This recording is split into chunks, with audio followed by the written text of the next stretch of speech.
Our channel మా ఇంటి రుచులు. నేను మీ స్మార్ట్ విజయ.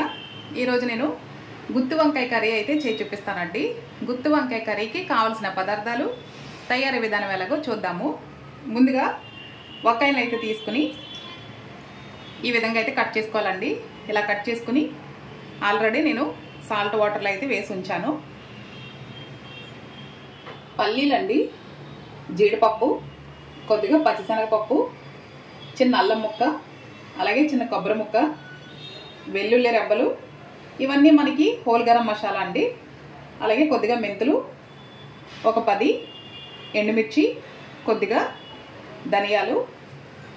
ఇప్పుడు స్టవ్ వెలిగించుకొని ఒక కడాయి పెట్టేసుకొని వేయించుకోవాలండి. ముందుగా పల్లీలు అయితే వేసి వేయించేసుకుందామండి. ఇందులో నేను ఎలాంటి ఆయిల్ అయితే వేయట్లేదు. అలాగే మనం చూపించుకున్న హోల్ గరం మసాలా సరుకులన్నీ వేయించేసుకోవాలి. ఇవన్నీ వేయించేసిన తర్వాత మీకు ఒకసారి చూపిస్తాను. మీకు చూపించిన దాంట్లో నుంచి వెల్లుల్లి, అల్లము తప్పించి మిగతావన్నీ ఇలా కడాయిలో వేసేసి వేయించేసుకోవాలండి. మనకి వేగిపోయాయండి. చల్లారిన తర్వాత మిక్సీ పట్టు అయితే చూపిస్తాను. ఈ విధంగా అయితే మనం మిక్సీ పట్టుకోవాలి. ఇప్పుడు ఇందులోనే కట్ చేసుకున్న ఒక ఉల్లిపాయ, రుచికి సరిపడా ఉప్పు, కొద్దిగా పసుపు ఇలా వేసుకుని మరొకసారి అయితే మిక్సీ పట్టేసుకుందాము. చూసారు కదండి, మిక్సీ పట్టుకున్న తర్వాత మనకి ఈ విధంగా అయితే రెడీ అవుతుంది. ఇప్పుడు ముందుగా కట్ చేసి పెట్టుకున్న వంకాయలు అయితే మనం ఈ పేస్ట్ని స్టఫింగ్ చేసేసుకుందాము. ఇవన్నీ మీకు స్టఫింగ్ చేసి అయితే చూపిస్తానండి. టేస్ట్ అయితే చాలా చాలా బాగుంటుంది. ఇలా మొత్తం అన్నీ చూసారు కదండి, వంకాయలన్నీ ఇలా స్టఫింగ్ చేసేసుకున్నాను.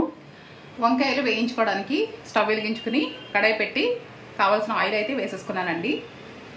ఆయిల్ మనకి వేడైన తర్వాత కొద్దిగా కరివేపాకు, స్టఫింగ్ చేసి పెట్టుకున్న వంకాయలు కూడా మనం ఇందులో వేసేసుకుందామండి.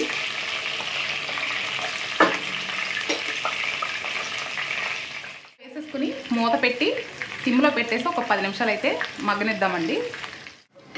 10 నిమిషాల తర్వాత మూత తీసి ఒకసారి ఇలా కలుపుకుందామండి.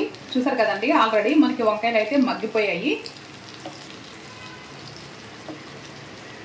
ఇప్పుడు మనం మిగిలిన మసాలాలో కొద్దిగా కొత్తిమీర వేసి మళ్ళీ మిక్సీ పట్టానండి. ఈ పేస్ట్ని కూడా ఇప్పుడు వేసేసుకుందాము.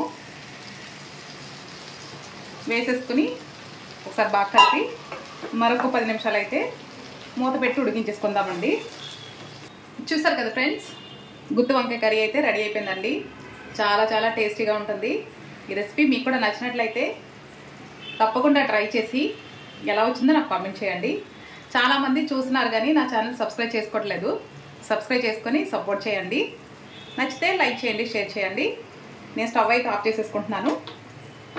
చూసారు కదండి, మనకి ఇది రైస్లోకి, రోటీలోకి, దేంట్లోకైనా చాలా చాలా బాగుంటుంది. గుత్తి వంకాయ కర్రీ చాలా రకాలుగా చేసుకుంటాం కదా, అందులో ఇదొకటండి. మరొక రెసిపీతో మళ్ళీ మీ ముందుకు వస్తాను. Bye friends.